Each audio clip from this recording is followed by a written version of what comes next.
warahmatullahi wabarakatuh. Alhamdulillahirrabbilalamin. Puji syukur senantiasa kita panjatkan kehadirat Allah subhanahu wa ta'ala atas segala karunia-Nya kepada kita. Salawat dan salam kita sampaikan kepada junjungan kita Nabi besar Muhammad sallallahu alaihi wasallam. Pemirsa TVRI di rumah dan juga Bapak Ibu di studio, alhamdulillah kita berjumpa kembali dalam kajian Kitab Kuning Sahih Bukhari bersama atau masih bersama narasumber kita Dr. Ahmad Lutfi Fatullah. Assalamualaikum Kiai. Waalaikumsalam warahmatullahi wabarakatuh. Gimana Kiai, hari ini kita siap? Alhamdulillah. Belajar lagi Kiai. Alhamdulillah. Dan juga di sebelah kiri saya, ini insyaallah Ustadz kita yang akan membacakan hadisnya, Ustadz Mat Idris. Assalamualaikum Ustadz. Mat Haris. Mat Haris. Salah sedikit dibacanya. Itu udah salah perawi, itu bahaya tuh. Itu adalah contoh yang salah, harus jelas Kiai ya. Iya, betul. Kita belajar hadis jelas juga dan jangan sampai salah mengucapkan. Nah, kemudian juga ibu-ibu yang ada di sini seperti biasa, ibu-ibu dari Majelis Talim Husnul Khotimah Jalan Panjang, Kampung Baru, Jakarta Barat, dan juga Yayasan Kiai Haji Abdul Mukhni Kuningan, Jakarta. Assalamualaikum warahmatullahi wabarakatuh, Ibu. Waalaikumsalam warahmatullahi wabarakatuh. Iya, senang banget kalau lihat Ibu tuh ya, masih tetap semangat ya belajar di sini, perpaduan ya antara ibu-ibu dan juga anak-anak mudanya. Jadi tetap mempunyai semangat yang sama. Nah Bu, beberapa waktu yang lalu ini ada cerita nih. Seorang sahabat biasa kalau pulang kampung ya, dia senang banget. Kenapa? Ingin menjumpai istrinya. Kebetulan dia kerjanya di Jakarta. Naik bus nih. Begitu di bus di jalan pas berhenti dia sakit perut Bu. Waduh, dia bilang gimana sakit perut nih. Ya udah dia buang air. Begitu dia nengok, busnya udah pergi. Dah. Busnya cabut, gimana ceritanya? Dia marah-marah dong. Kurang ajar nih. Nggak lihat-lihat apa tuh supir, orang saya lagi buang air, main tinggal aja lagi katanya. Udah tahu lagi ada tas saya di situ. Wah, bener-bener dia masih ngomel-ngomel Bu. Gimana caranya? Nah, kemudian ada lagi mobil masuk nih, bus, tapi dari arah yang berlawanan. Waduh, kemudian pas turun tuh, penumpangnya cerita, dia bilang begini. Ya Allah, tadi katanya kita melihat bus masuk jurang. Bus apa? Itu busnya persis bus yang dia naikin. Yang tadinya marah-marah Bu, jadi berhenti, kagak jadi marahnya. Ya Allah, baru mengulut dada. Alhamdulillah. Dan ternyata memang begitu. Mungkin sepintas selalu kita melihat ya, apa yang kita alami dianggap sebagai suatu musibah. Seperti orang itu ketinggalan bus. Tapi ternyata itu adalah anugerah dari Allah Subhanahu wa ta'ala. Dan ternyata banyak kejadian-kejadian seperti ini. Oleh karena itu jangan cepat kita mengumpat apa yang terjadi pada diri kita. Nah, mudah-mudahan ini bisa jadi pelajaran buat kita bersyukur atas segala apa yang Allah berikan kepada kita semua, insya Allah. Nah, baiklah, sebelum kita mulai ya mengkaji seperti biasa, sama-sama kita akan mendengarkan dulu pembacaan ayat suci Al-Quran yang akan disampaikan oleh qori kita Abdul Mukran, yang akan membacakan surat Al-Maidah ayat 1 sampai dengan ayat 3. Mari sama-sama kita simak. Assalamualaikum warahmatullahi wabarakatuh.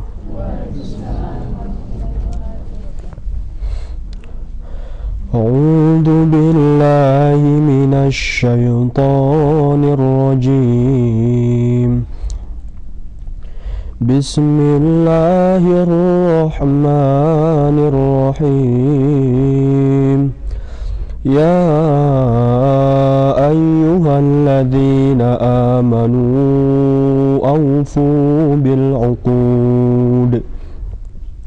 Uhillat lakum bahimatul an'ami illa ma yutla 'alaikum ghayra muhillis shaydi wa antum hurum.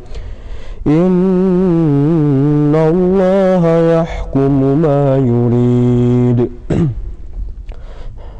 Ya ayyuhalladzina amanu la tuhillu sya'airallah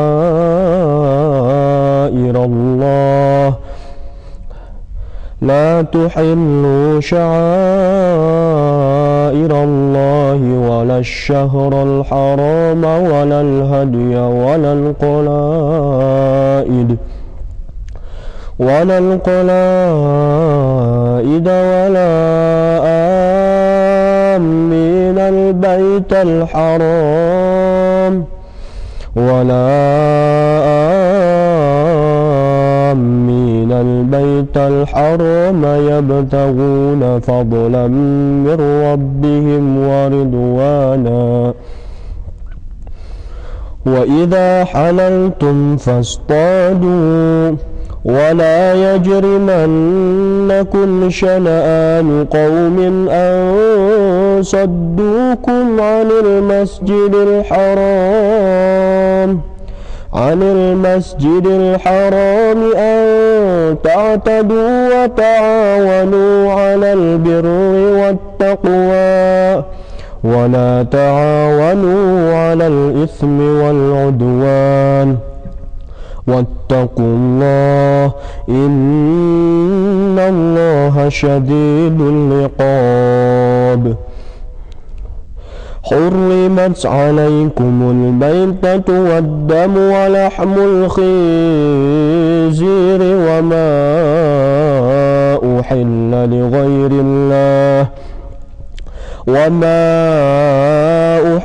لغير الله به والمنخنقة والموقودة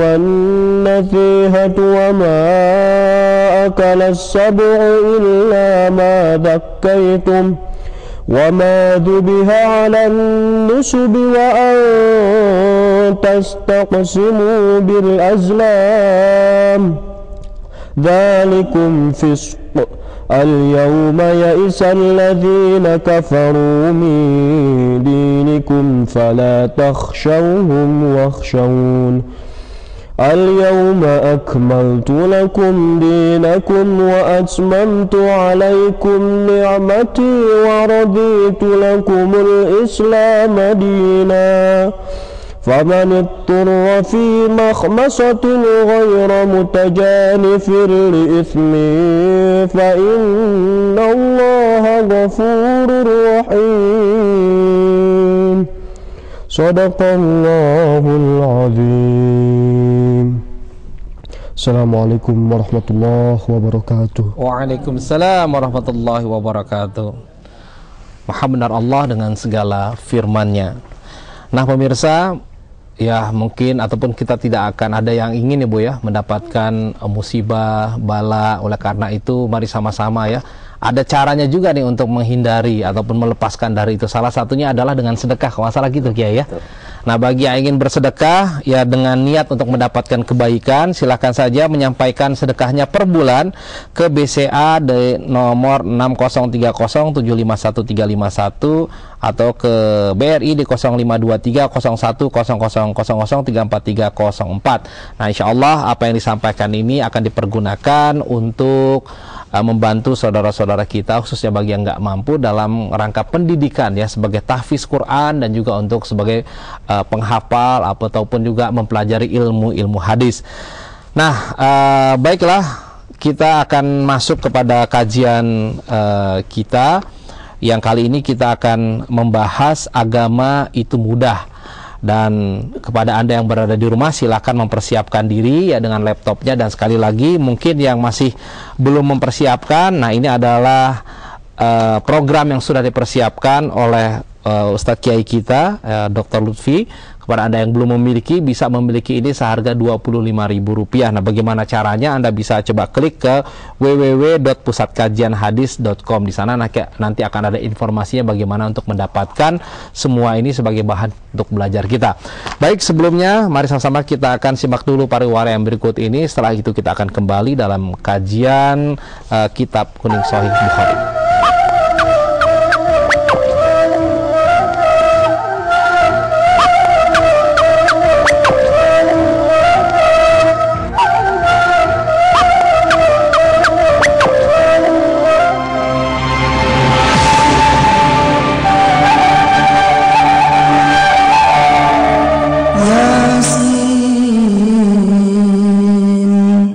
والقرآن الحكيم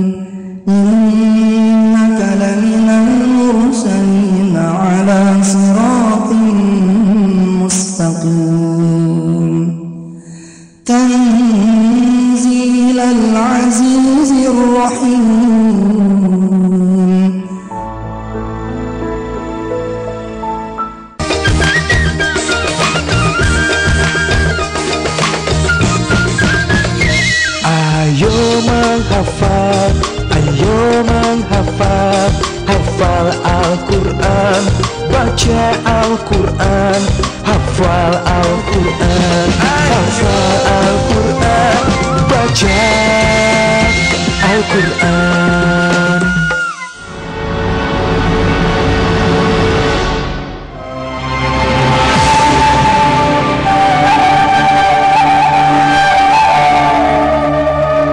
Ya, alhamdulillah pemirsa, kita akan langsung ataupun Anda masih berada bersama kami dan kita akan langsung belajar ya. Ibu-ibu di sini sudah siap semua, Bu? Bapak juga siap ya. Alhamdulillah, ya, niat kita luruskan dan sama-sama kita fokus untuk kita menimba ilmu pada kesempatan pagi hari ini. Silakan Kiai untuk dimulai. Baik, bismillahirrahmanirrahim. Alhamdulillahirabbil alamin. Wassalatu wassalamu ala asyrafil anbiya wal mursalin wa ala alihi washabihi ajmain. Wa ba'du. Para pemirsa TVRI yang dimuliakan Allah Subhanahu wa taala di mana saja berada, baik yang di Jawa maupun yang di luar Jawa, baik yang di Indonesia maupun yang di luar Indonesia. Mudah-mudahan kehadiran kita melalui televisi ini membawa berkah, bawa ilmu yang bermanfaat buat kita di dunia dan di akhirat. Nah, pagi hari ini kita akan sambung kajian kita masih di kitab iman. Akan tapi babnya sudah berubah. Hanya saja bukan bab yang selanjutnya. Kalau bagi yang bawa kitab Sahih Bukhari, silahkan lihat di layar kaca. Bab yang kita baca kemarin adalah bab jihad. Sekarang bab tatawu min qiyami Ramadan minal iman, ini kita nggak baca. Karena temanya sama, hadisnya sama seperti yang minggu lalu. Iya, yang sebelumnya. Saum Ramadan kita tunda, nanti bab saum. Iya. Yang kita baca untuk sekarang adalah bab selanjutnya, yaitu babun ad-dinu yusrun, agama itu mudah. Nah, sebagaimana biasa yang baca adalah orang lain. Nah, orang lain hari ini adalah Ustadz. Ustadz di sekolah yang saya bina di Al-Mughni, Ustadz Haris. Kepada Ustadz Haris, silakan. Silakan, Ustadz. Bismillahirrahmanirrahim. Babun ad-dinu yusrun. Wa qaulun Nabi sallallahu alaihi wasallam, ahabbu ad-dini ilallahi al-hanafiyatu as-samhah. Haddatsana Abdus Salam ibnu Mutahhir. Qala al-Bukhari rahimahullah, hadatsana Abdus Salam. Qala Bukhari rahimahullah sallallahu alaihi wasallam. Qala al-Imam Bukhari rahimahullah. Qala Imam al-Bukhari rahimahullah. Haddatsana Abdus Salam ibnu Mutahhirin qala haddatsana Umar bin Ali an Ma'an ibn Muhammad al-Ghifari an Sa'id ibn Abi Sa'id al-Maqburi an Abi Hurairah an Nabi sallallahu alaihi wasallam qala inna ad-dina yusrun wa la yushadda ad-dina ahadun illa ghalbatu fasaddidu illa ghalabahu fasaddidu wa qaribu wa abshiru wasta'inu bil ghadwati warwahati wa syai'in minad dujati. Baik, terima kasih. Babnya Mas Agus ya, kita bicara seperti yang biasa. Temanya dulu kita kupas ini. Babnya adalah mengenai agama itu mudah. Agama kan bagian dari iman. Dan ternyata agama itu mudah. Jangan ada yang mengatakan agama itu susah. Nanti seperti apa? Kalau nggak percaya, ada yang mau lawan agama, pasti dia kalah. Karena itu Rasulullah katakan jangan lawan agama, akan tapi amalkan agama. Kalau dilawan malah kita akan kalah. Jangan mencari penyakit di agama, akan tapi carilah obat di agama. Itu artinya mudah. Tapi mudah bukan berarti dipermudah, enggak, Ustaz. Mudah artinya memang mudah. Jangan dipermudah. Dimudah-mudahin gitu. Atau dimudah-mudahin. Dimudah-mudahin, contohnya sholat itu kan boleh dikodok aja dah. Haji itu kan boleh badalin aja dah, saya nggak usah pergi haji. Atau puasa itu kan boleh dibayar fidyah ya. Ntar aja bayar fidyah, pakai fidyah. Itu jadi nggak beres-beres. Kalau sedekah, saya nggak usah sedekah, saya bantuin aja dah. Itu artinya mempermudah agama atau memudah-mudahkan agama. Nah, ini tidak seperti itu, akan tapi memang agama itu mudah. Nah, hadisnya sebagaimana biasa, ini Rasulullah SAW menggabungkan antara judul dengan hadis. Karena itu beliau Imam Bukhari mengatakan babun ad-dinu yusrun wa qaulun Nabi sallallahu alaihi wasallam. Ingat loh, misalnya bahasa keiniannya, ingat loh agama itu mudah, akan tapi agama yang paling disukai oleh Allah Subhanahu wa taala adalah al-hanifiyatus samha. Hanifiyah itu artinya adalah jauh dari kebatilan, cenderung kepada tauhid. Samah itu artinya toleransi. Arti agama kita tuh jauh dari musyrik, tapi tidak juga kekerasan, lemah lembut. Nanti kalau umpamanya ada orang yang tidak mau beragama Islam, ya sudah, kita lakum dinukum waliyadin. Ada orang yang tidak mau mengamalkan ajaran agama kita, dia orang Muslim, kita udah nasehatin, silakan nasehatin. Silahkan ajarkan. Dia nggak mau juga, tanggung jawab sendiri. Dalam artian kita nggak boleh memaksakan. Rasulullah sendiri kan sering mengatakan, ya if'alu ma syi'tum fa innakum maitun. Silahkan kamu mau mabuk tiap hari pun silahkan. Toh yang tanggung jawab kamu sendiri. Akan tapi kita berkewajiban nasihati dulu. Nasihati, ingatkan, kasih tahu bahwa mabuk itu dampaknya begini dan begitu. Buat kita mau mabuk ya silahkan, tapi tahu konsekuensinya apa, nanti akan mendapatkan dosa, akan masuk neraka. Tapi bagi orang yang udah dibilang kayak begitu masih mau juga, ya tanggung jawabnya masing-masing. Jangan melakukan kekerasan. Mas Agus nggak mau sholat umpamanya, masih mau sholat beliau.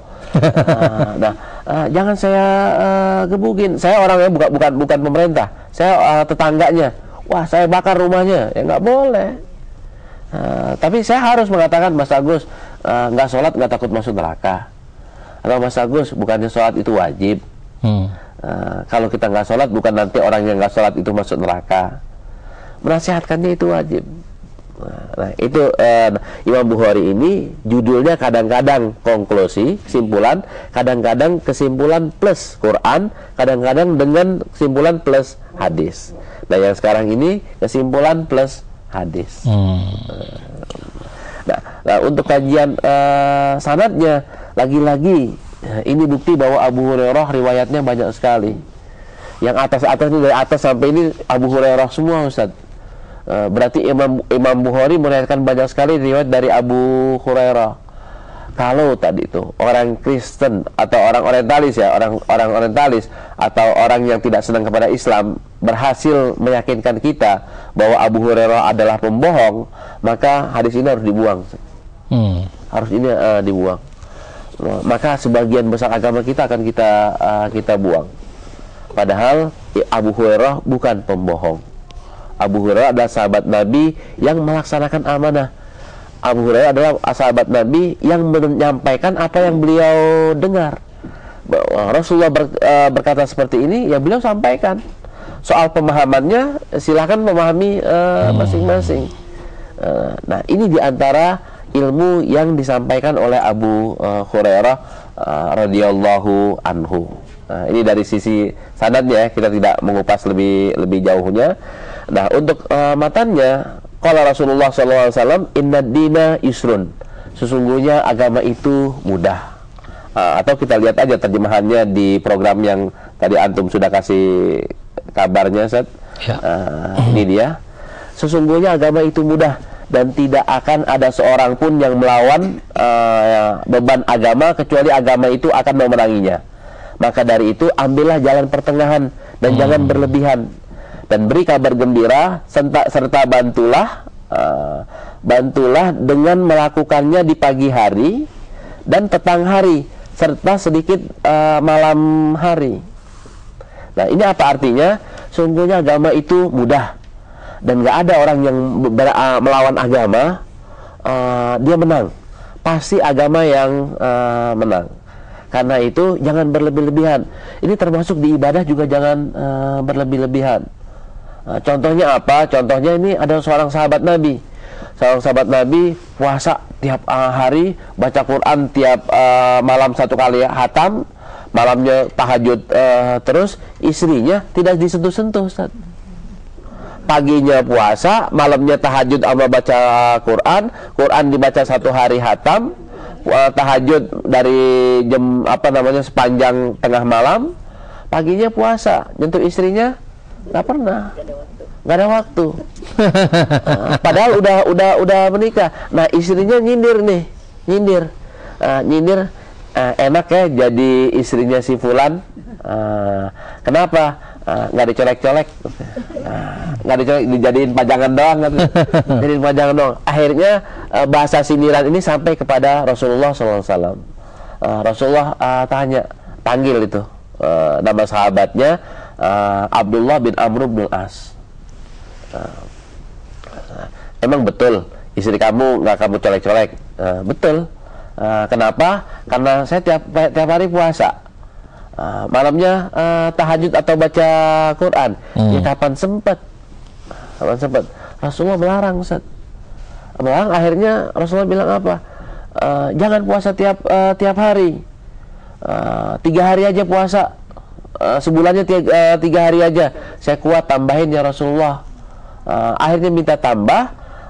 Kalau misalnya cincainya, apa istilahnya? Kesepakatannya adalah puasalah puasa Daud, 1 hari iya, 1 hari enggak. Ya. Untuk baca Quran, kan tiap malam nih, jangan tiap malam, udah sebulan sekali. Enggak, saya lebih kuat lebih daripada itu. Sebulan 2 kali aja, 2 minggu sekali baru hatam. Saya lebih kuat ya Rasulullah, lebih daripada itu. Rasulullah bilang 6 hari aja dah. Maksimalnya 6 hari baru hatam. Tahajudnya jangan sepanjang malam, akan tapi separuh akhirnya, sebagian kecil malam, bukannya sepertiga malam lah, sepertiga malamnya. Jangan sepanjang malam, jangan setengah malam. Kenapa seperti itu? Mata kamu punya hak, jasad kamu punya hak, istri kamu juga punya hak. Nah, kalau kita mau melaksanakan semua ajaran kita karena kita ingin full-fullan, nggak sanggup, Bu. Suruh sedekahnya kuat, tahajudnya kuat, ini kuat, semua ajaran agama itu kita kuat. Kita nggak ada orang yang seperti itu, nggak ada seperti itu. Akan tetapi kata Rasulullah, jangan juga dimudah-mudahin. Ya. Bukan berarti nggak bisa melaksanakan semuanya ditinggal. Akan tapi kerjakanlah sebagiannya. Salah satu di antara sebagiannya adalah kalau pagi istilahnya, kalau pagi ya sholat duha, kalau malam ya sholat tahajud, ya Qurannya seminggu sekali hatam, sedekahnya jangan semua hartanya, akan tapi jangan juga 2,5%, akan tapi 10%, 15%, 20%. Itu maksud umumnya, Ustaz. Ya, nah mungkin kita masuk ini, Kiai. Kalau bicara mengenai mudah gitu kan, kalau nggak salah Rasulullah itu kan melihat dari konteks siapa orang yang mungkin yang berkomunikasi dengan beliau. Kayak itu kan ada contoh bahwa ada misalkan orang yang datang kemudian bilang, ya Rasulullah saya masih suka begini, ya udah nggak apa-apa deh. Yang penting kamu tidak berbohong gitu. Nah, apakah ini juga bagian daripada kemudahan itu atau gimana, Kiai? Ada. Konteks yang ini konsep, bukannya kasus. Berbeda dengan tadi itu jangan berbohong. Kalau hadis jangan berbohong itu kasus. Artinya ada orang yang punya penyakit adalah kalau dengan obat jangan berbohong aja selesai. Nah ini kasus. Tapi yang ini konsep. Ini berlaku buat semua orang. Iya. Nah, terus tadi kayak sebelum masuk ke lebih jauh, tadi kan kayak menjelaskan ada sahabat Rasul itu yang beribadahnya rajin gitu kan ya, sholatnya, baca Qurannya sampai hatam. Nah, kalau nggak salah bukan, maksudnya Quran itu kan katanya baru selesai, baru dijadi berupa Quran itu kan setelah zamannya, setelah Rasulullah wafat gitu. Nah, kalau dalam konteks tadi yang kayak jelaskan hatam Quran itu yang mananya itu kayak? Hatam Qurannya sesuai zamannya, dan hafalan, bukan baca Quran kayak kita. Kayak kita baca Quran dari alif ya lam mim yang begini sampai akhir, akan tapi mereka bacanya dengan hafalan. Dan salah satu kelebihannya Abdullah bin Amr bin As tadi yang kita katakan sebagai orang yang meninggalkan istrinya demi ibadah, itu beliau adalah penulis Al-Quran dan penulis hadis. Itu kelebihan beliau. Berarti di rumah beliau itu ada lembaran-lembaran Quran dan ada lembaran-lembaran hadis. Tapi belum berbentuk seperti ini. Belum jadi buku, masih berbentuk lembaran. Cuman lebih banyak mengandalkan hafalan. Ya. Bukan mengandalkan bacaan, tapi hafalan. Jadi lebih ke situ tadi ya. Lebih ke situ ya. Mungkin sahabat tuh rajin banget membaca gitu sampai istrinya sampai kagak ditengok sedikit pun ya. Betul. Dan istri waktu itu kalau protes gitu boleh ya? Boleh. Nah, sahabat Nabi kan enaknya mereka jadi contoh kasus, Ustaz. Iya. Ketika kita bilang Abdullah bin Amr bin As ini sebagai objek tadi ya, objek ini kan untuk pelajaran. Ketika menjadi objek pelajaran, beliau mendapatkan pahala, Ustaz. Pahala. Dan hebatnya kan Abdullah bin Amr bin As ini berubah. Ketika Rasulullah katakan jangan sholat sepanjang malam, tapi sholatlah sepertiga malam aja, beliau berubah tuh dari sepanjang malam menjadi sepertiga malam. Ketika bolehnya hanya 6 hari hatam Quran, beliau jadi 6 dari setiap malam. Jadi 6. Ketika tadi itu disuruh puasanya hanya 1 hari enggak seperti yang kita kenal dengan puasa Daud, maka beliau berubah tuh dari setiap hari menjadi puasa Daud. Sampai akhirnya waktu zaman beliau tua. Ketika beliau tua, beliau kadang-kadang bisa puasa, kadang-kadang enggak. Akhirnya beliau coba ya saya ambil rukhsah keringanan yang Rasulullah ajarkan. Namun karena saya udah janji, udah minta keringanan tadi itu, akhirnya ya saya harus bayar, harus konsisten. Konsistennya beliau akhirnya bukan puasa tiap hari, 1 hari puasa 1 hari enggak. Kalau lagi badannya sehat, puasa hampir 2 hari 3 hari. Besok lagi badannya nggak kurang sehat, nggak puasa. Qurannya gitu, kalau lagi bisa nih hatam, tapi tetap Ustaz.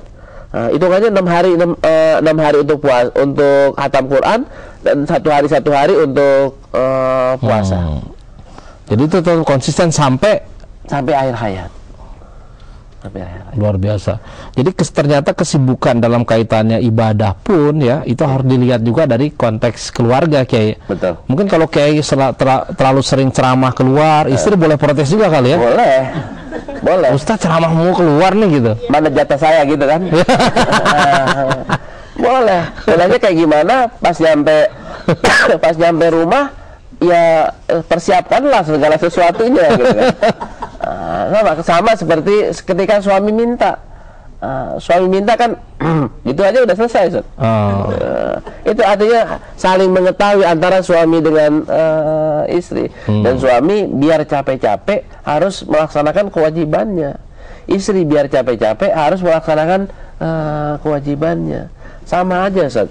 Ketika tuntutan ini sama. Iya, artinya kalau Ustaz sibuk keluar juga harus ada waktu untuk keluarga, istri, ada anak. waktu untuk keluarga. Umrahnya bareng gitu. Jadi liburannya yang seperti itu ya? Liburannya seperti itu. Atau kemana diajak. Ceramah kemana nih? Ke Surabaya diajak. Iya. Nah, terus gini Kiai, kalau Islam itu kan adalah bagian dari kehidupan kita nih. Ada nggak kaitannya misalkan secara konsep yang namanya Islam itu mudah karena itu merupakan kebiasaan kita sehari-hari. Misalkan makan. Makan kan itu adalah bagian dari Islam juga ya. Kita bekerja, kita tidur, kita segala sesuatu aktivitas kita sehari-hari adalah bagian daripada Islam. Nah, apakah ini ada kaitannya tadi mudah karena itu sudah merupakan kebiasaan kita sebenarnya? Kan ada orang yang berkebiasaan beda, Ustaz. Contoh mudahnya, antum nih minum dengan tangan kiri, bisa gak, Ustaz? Tolong dah contohin, Ustaz. Tangan kiri. Nah kan mudah kan, Ustaz? Iya. Kan saya mau minum tangan kiri, kan bisa ya? Mudah aja saya minum tangan kiri. Maaf, ini sebagai untuk contoh. Kan bisa. Akan tapi saya minum pakai tangan kanan bisa gak? Bisa. Ya. Sama mudahnya minum dengan tangan kiri dengan tangan kanan. Tapi ada orang yang membiasakan minum tangan kiri, ada orang yang membiasakan minum tangan kanan.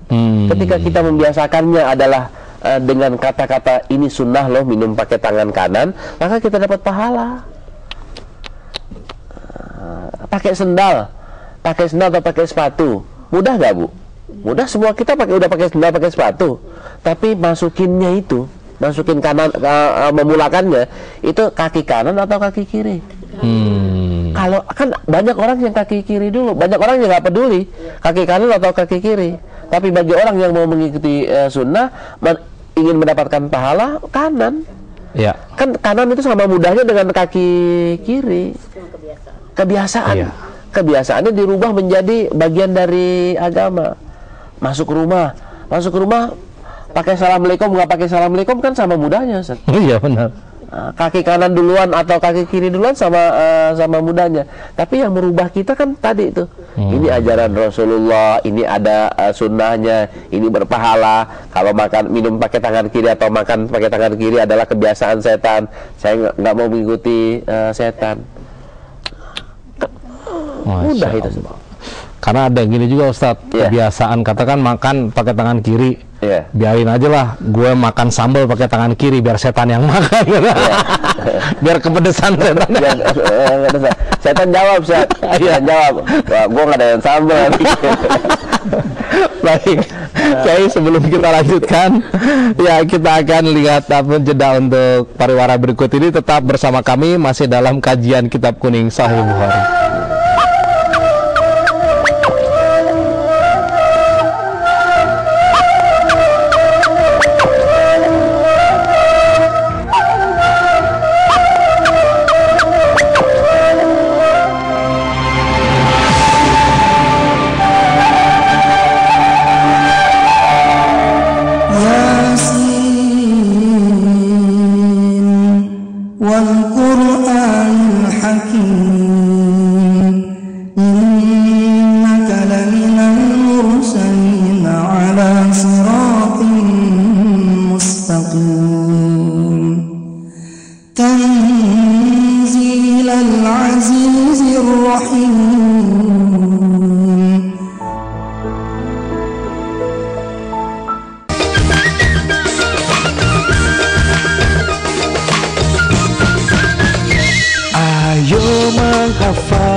Hafal Al-Quran, baca Al-Quran, hafal Al-Quran, hafal Al-Quran, baca Al-Quran.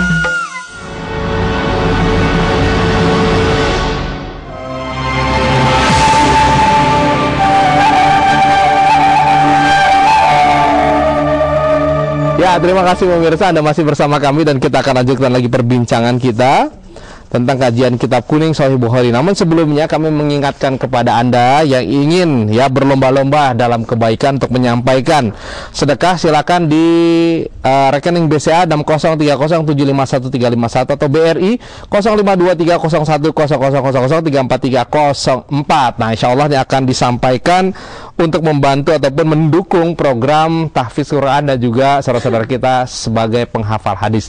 Nah, baiklah Ustadz, kita akan lanjutkan lagi tadi ya. Jadi sebenarnya kita itu kan sudah memiliki kebiasaan. Kebiasaan yang sehari-hari memang kita lakukan, artinya itu sudah mudah kita lakukan.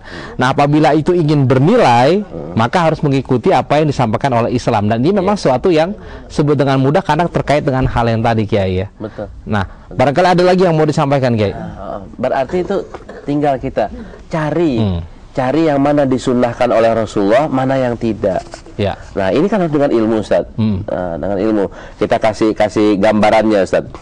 Gambarannya di program ini boleh lihat di kaca para pemirsa. Ini ada yang disukai oleh Rasulullah, ada yang tidak disukai oleh Rasulullah. Yang disukai oleh Rasulullah kan berarti kan menjadi sunnahnya Rasulullah. Ya. Nah, ini yang disukai di sini ada beberapa poin, nanti akan saya klik ya. Apakah kita semuanya tahu? Kan jangan-jangan karena kita tidak tahu, kita melakukan yang dibenci oleh Rasulullah, padahal kita selalu melakukannya. Atau yang disukai oleh Rasulullah malah kita nggak pernah melakukannya. Nah, contohnya nih, Ustaz, yang disukai selain beriman, sholat tepat pada waktunya, kita sering menunda-nunda. Terus berjihad di jalan Allah, tadi sudah kita bahas, minggu lalu kita sudah bahas. Terus berbakti kepada orang tua, kita nggak berbakti kepada orang tua. Orang tua yang sudah meninggal, kan ada cara berbakti kepada orang tua yang sudah meninggal. Kita lupain orang tua kita. Minimal kita lupa membaca Rabbik firli waliwa lidayya. Kita lupa mendoakan Allahumma ij'al qabra abi, ya Allah jadikanlah kubur bapakku dan ibuku raudhah min riyadil jannah. Wala taj'al qabrahuma hufratan min hufran niran. Kita lupa, berarti kita tidak berbakti. Saya sering, Ustaz. Saya agak jarang menziarahi makam ibu saya atau bapak saya. Agak jarang gitu. Mungkin bisa 2 bulan sekali atau 3 bulan sekali baru ziarah. Tapi ketika saya merasa bahwa saya kurang menziarahi, saya ingat bapak dan ibu saya langsung tuh Allahumma gfirli. Kadang-kadang di khutbah itu saya ingat ibu saya baca Allahumma gfirli, Allahumma gfir lana wali walidina. Kan buat rame-rame semua. Jangan-jangan juga di situ banyak orang yang lupa sama ibu dan bapaknya.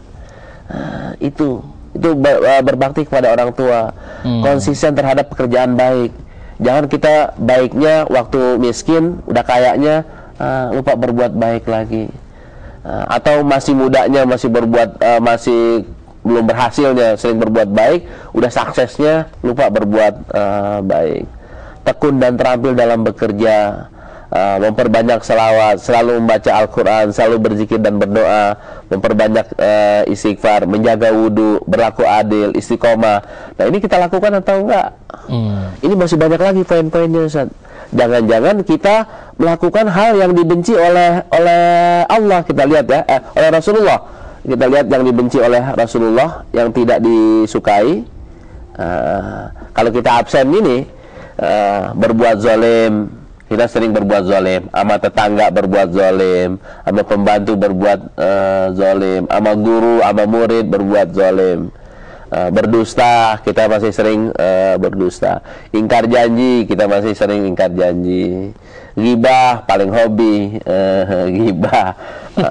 Ngomongin orang, namimah gitu juga, durhaka pada orang tua gitu juga, munafik gitu juga, pemarah, masih juga pemarah, padahal Rasulullah adalah orang yang sangat lemah lembut. Putus asa, malas, buruk sangka, ini kan hal-hal yang dibenci oleh Rasulullah atau yang tidak disukai oleh Rasulullah. Iya. Jadi kita harus mempelajari itu, Kiai ya. Mempelajari.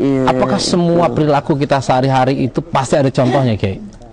Mulai dari misalkan kita bangun, kita pakai baju, kita apa, selalu memang ada contohnya nggak? Ada contohnya atau ada kaedahnya. Kalau tidak ada contoh langsung, pasti ada kaedah. Pasti ada kaedah. Apa saja. Jadi agama kita kan mengatur kita dari A sampai Z. Ya. Wah, ada kok yang nggak diatur, naik mobil boleh atau enggak? Naik mobil boleh atau enggak, ada aturannya, aturan kaedah, bukan aturan nyopir harus sebelah kiri, nggak boleh sebelah kanan, enggak, Ustaz. Iya. Aturan kaedah, kaedahnya apa? La darara wa la dirar. Nggak boleh membahayakan orang dan nggak boleh dibahayakan oleh orang lain. La darara wa la dirar. Itu kaedah cara menyupir tuh, Ustaz. Boleh gak 100 km per jam? Kalau di Jakarta macet ya nggak boleh, Ustaz. Itu mendororkan orang. Ada gak hadisnya? Tadi tuh lah dororo, nggak ada teks hadisnya. Nggak boleh kecepatan 70 km di jalan lewat, nggak ada. Tapi kaedahnya ada. Jadi walaupun tidak ada dalam bentuk perbuatan, ada kaedahnya juga ya. Kaedahnya. Ya, nah kalau itu kan kita kan meniru Rasulullah. Yeah. Nah, sedangkan ini kan ada ibu-ibu nih, perempuan, tapi kan ada hal-hal yang spesifik. Menirunya seperti apa, Kiai? Bukan berarti kita yang perempuan untuk nggak boleh meniru Rasulullah, boleh meniru Rasulullah. Ada yang khusus untuk Rasulullah, yang laki pun nggak boleh niru, Ustaz. Contohnya Rasulullah istrinya berapa? Rasulullah istrinya kan 11. Waktu yang kepegang itu 9 ya. Waktu beliau meninggal 9. Apakah Mas Agus boleh 9 istrinya? Kan nggak boleh. Ada yang boleh mana? Maaf. Yang boleh masih banyak, Ustaz. Iya, iya. Masih banyak yang boleh. Yang perempuan apa yang tidak boleh contohnya? Ya jelas berbeda. Auratnya kan beda. Head dan tidaknya beda. Tapi kan sholatnya sama. Sholatnya Rasulullah bacanya baca tahajudnya, baca Al-Baqarah, Ali Imran ya, 1 rakaat. Ibu boleh nggak baca Al-Baqarah dengan Ali Imran 1 rakaat? Boleh. Bolehnya boleh Bu, kalau bisa, kalau mampu bisa, boleh. Kalau sanggup boleh. Rasulullah sholat duhanya 8 rakaat. Ibu boleh nggak sholat duha 8 rakaat? Boleh. Cuman auratnya beda dengan aurat Rasulullah. Karena Rasulullah laki-laki, tapi sholat 8 rakaatnya boleh. Rasulullah itikaf di masjid 10 hari yang terakhir seperti kita bahas minggu yang lalu. Boleh nggak ibu itikaf di masjid? Boleh. Karena Rasulullah mengajak istri-istrinya untuk itikaf di masjid. Jadi harus juga kontekstual dan bicara substansi ya, Ustaz ya. Nggak pas misalkan perempuan bagaimana cara mencukur ini kumis, kan nggak ada kumisnya gitu. Iya, betul. Sama, ada beberapa hal, Zat. Iya. Ada beberapa hal karena kondisi zaman nggak boleh lagi kita lakukan. Contoh yang paling mudah. Rasulullah kan mengajarkan kalau kita mau meludah di masjid ya, lagi sholat ini mau meludah, ludahlah ke kiri, jangan ke depan, jangan juga ke kanan, akan tapi ke kiri. Itu hadisnya benar nggak? Sahih, hadisnya benar, Ustaz. Dilakukan oleh para sahabat, Tapi sekarang bolehkah kita lakukan salat di Al-Azhar atau di Al-Mughni atau di Istiqlal, mau beludah ke kiri, kan digebukin orang. Ketika digebukin orang, ini sunnah Nabi. Kan zaman dilihat dong, waktu zaman Nabi bawahnya apaan? Pasir. Selesai. Iya benar. Contoh yang lainnya, Bu, Rasulullah kan ngajarin kalau kita pulang dari safar malam-malam jangan pulang ke rumah, tungguin di masjid. Kalau malam nih jam 9 jam 10 tungguin di masjid. Kalau sekarang kita pulang dari safar jam 9 kita nggak pulang ke rumah, istri kita ngapain? Sama kamu kan gitu kan.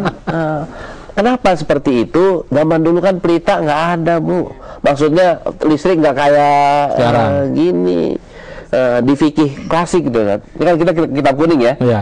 Di fikih kitab kuning itu ada istilah salah masuk orang. Al-wata' khotoan gitu istilahnya. Maksudnya bersenggama, berhubungan suami istri, tapi salah, bukan bininya yang di ini. Kok bisa gitu ya? Sekarang itu nggak ada, nggak mungkin sekarang itu terjadi. Tapi zaman dulu terjadi. Kenapa? Gelap. Nggak ada lampu sekarang nih. Dari mana? Itu pernah terjadi? Beda. Emang pernah kejadian kayak? Secara pikirnya iya. Oh, tapi belum pernah. Udah pasti udah kejadian. Sekali aja mah udah kejadian. Emang nggak bisa dibedain kalau gelap-gelap? Masya Allah. Silakan, ini bukan kita berbicara porno, Ustaz. Iya, baca kitab kuning fikih yang mana aja akan ketemu bab itu. Cuman kan sekarang kan udah nggak kebayang lagi. Udah jangan dibayangin. Ya udah kalau gitu kita kasih pertanyaan aja deh. Silakan mau bertanya nih, siapa nih? Assalamualaikum warahmatullahi wabarakatuh. Waalaikumsalam warahmatullahi wabarakatuh. Nama saya Yayu dari Jamaah Husnul Khotimah dari Jakarta Barat. Pertanyaan saya, tadi Pak Ustadz sudah bilang bahwa Rasul itu sholatnya panjang bacaannya, baca surat Al-Baqarah, kemudian Ali Imran. Itu bisa dibayangin ya berapa jam. Dan kemudian yang saya pernah baca hadis bahwa rukunya Rasulullah itu sama dengan berdirinya Rasulullah, dan sujudnya Rasulullah itu sama dengan berdirinya juga Rasulullah. Pertanyaan saya, apa yang dibaca ketika sujud dan ruku, dan apakah itu bukan merupakan suatu tindakan yang berlebih-lebihan dalam ibadah? Terima kasih. Baik, ini Rasulullah harus diketahui melakukan itu ketika sholat sendiri, bukan sholat berjamaah, bukan beliau sebagai imam. ketika beliau sebagai imam, beliau ngajarkan bagi siapa yang jadi imam nggak boleh sholatnya seperti itu, Bu. Nggak boleh sholat maghrib atau sholat isya 1 jam tuh nggak boleh, Bu. Sekalipun imamnya hafal Quran, itu nggak boleh. Harus yang normal. Normalnya berapa? Normalnya zaman tertentu kan beda, Ustaz. Di kampung tertentu kan beda. Iya. Nah, ini harus disesuaikan dengan kondisinya. Nah, tadi itu Rasulullah tidak berlebihan. Untuk kelas Rasulullah nggak berlebihan, Bu. Untuk kelas Rasulullah sama lah. Untuk orang kaya banget, sedekah 10 juta mungkin dikit. Buat orang yang miskin banget, sedekah 10 juta kayaknya kayak mustahil gitu. Ngarep pengen dapet malah.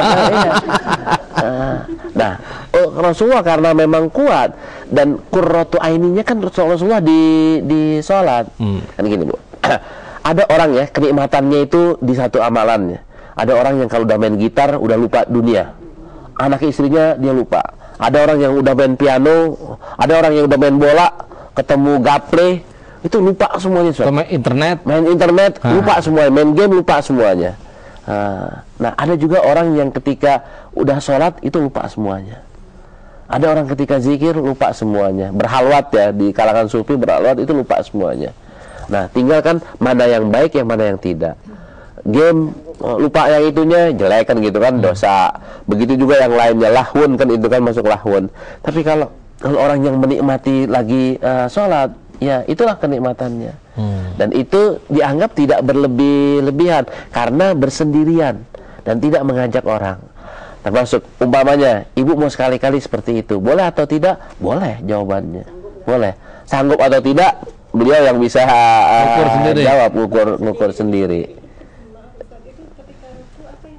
Ketika ruku apa yang dibaca? Bolehkah kita sedang ruku atau sedang sujud baca subhanallah wa bihamdi atau subhanallah bil a'la wa bihamdi atau subhanallah bil azimi wa bihamdi 3 kali? Itu standar, Bu. Standar. Kalau saya bacanya 100 kali, boleh. 1000 kali, boleh. Nah, cuman bolehkah orang lagi sujud baca Quran? Nah, ulama mengatakan lebih baik baca Qurannya waktu berdiri. Baca Quran, jangan sujud baca Quran, tapi bertasbihlah ketika lagi sujud. Nah, kalau kita kan standar tuh yang 3 kali. 3 kali standar. Walhasil kalau ada imam ya yang sujudnya agak lama, jangan kita habis 3 kali bengong aja nungguin, bengong nungguin. Ini imam mana sih dilupa? Terusin aja sujud, baca tasbihnya 4 kali, 5 kali. Ketika imamnya berhenti, imam baca sekali boleh, imam baca 3 kali standar yang bagus, yang normal. Ya, kalau tadi baca Quran artinya begitu berdiri megang Quran sambil sholat nggak apa-apa gitu ya? Ya, Rasulullah kan nggak pernah megang Quran. Rasulullah kan hafal Quran. Kita maksudnya. Iya. Iya. Kalau kita boleh baca Al-Quran boleh. Jadi hukum membaca ketika kita lagi sholat itu hukumnya boleh. Terus begitu ruku taruh mana Qurannya? Ruku tergantung orangnya. Biasanya ditaruh di sampingnya, Ustaz. Kan tingginya sejajar. Iya. Ya, baik, ini ilmu lagi nih buat kita nih, tambahan ilmu. Baik, kita kasih pertanyaan lagi. Siapa, Bu, yang mau bertanya lagi? Dari bapak-bapaknya tadi. Ya, silakan.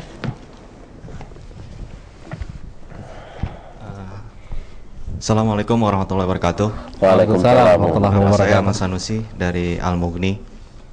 Tadi Pak Ustadz bilang kalau lagi sholat itu, kalau orang nggak sholat itu nggak boleh dipaksa. Yang saya ingin tanyakan perihal masalah pada zaman Abu Bakar As-Siddiq. Beliau ada orang yang nggak membayar zakat lalu diperangi.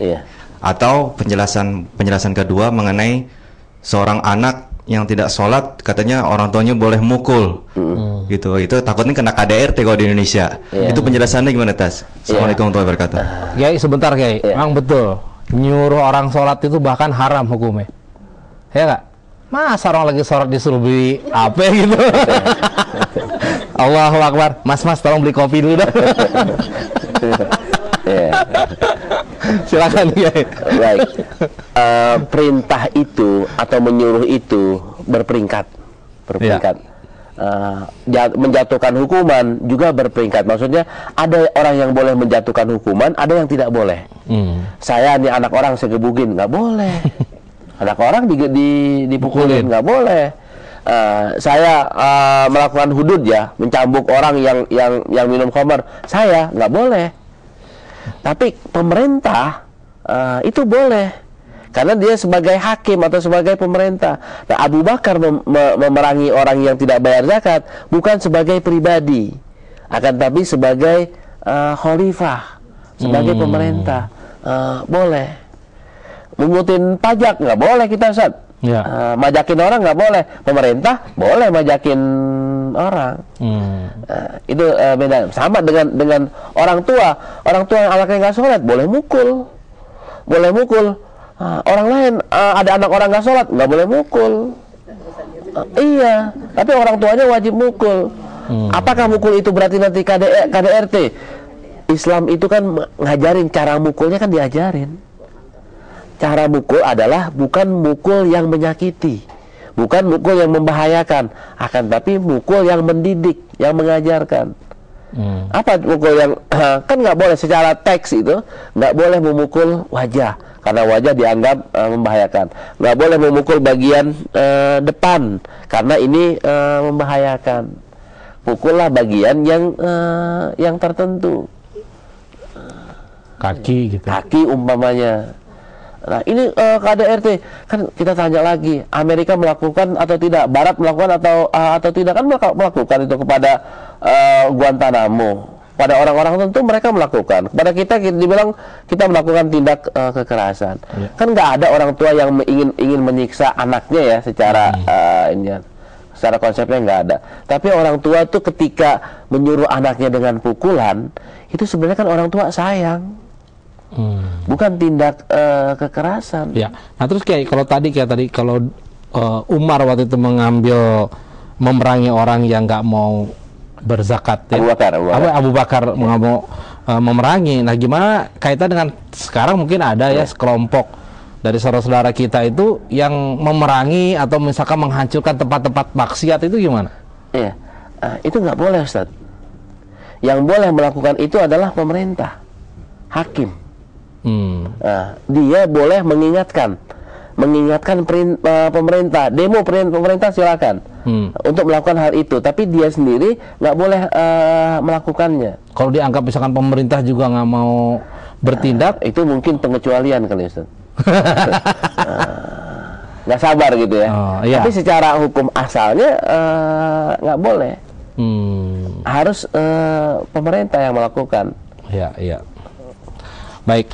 Nah, kayak ini kita sudah berada di penghujung acara kita. Ya, kita kembali lagi bahwa tema kita adalah agama itu mudah. Nah, barangkali di akhir perbincangan kita ada hal-hal yang ingin ditegaskan lagi, ya. Mari sama-sama kita mencari sunnah-sunnah Rasulullah SAW untuk kembang-kembang hidup kita. Artinya apa? Sunnah Rasulullah itu banyak. Nah, mari kita laksanakan semaksimal mungkin tanpa berlebihan. Artinya apa? Kita tinggal checklist ya. Checklist mana yang dikatakan sunnah Rasul, ada 100 mungkin, oh ini saya bisa nih, saya bisa, yang ini mungkin belum, oke, yang belum nggak apa-apa, tapi jangan sampai semuanya belum, jangan sampai mayoritasnya belum, tapi mayoritasnya harusnya sudah, dan sudahnya itu sesuai dengan kemampuan. Ya, jadi nggak salah Kiai kalau kita memiliki ini dong. Waduh, nggak salah.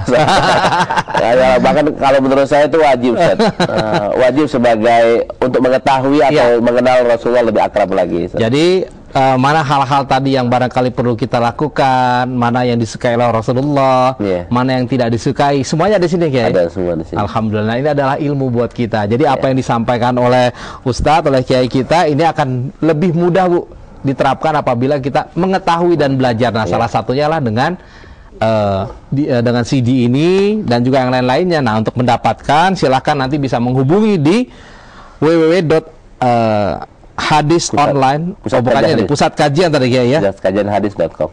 Iya, www.pusatkajianhadis.com. Nah, insya Allah mudah-mudahan materi-materi pembelajaran ini bisa kita dapatkan untuk memudahkan kita belajar.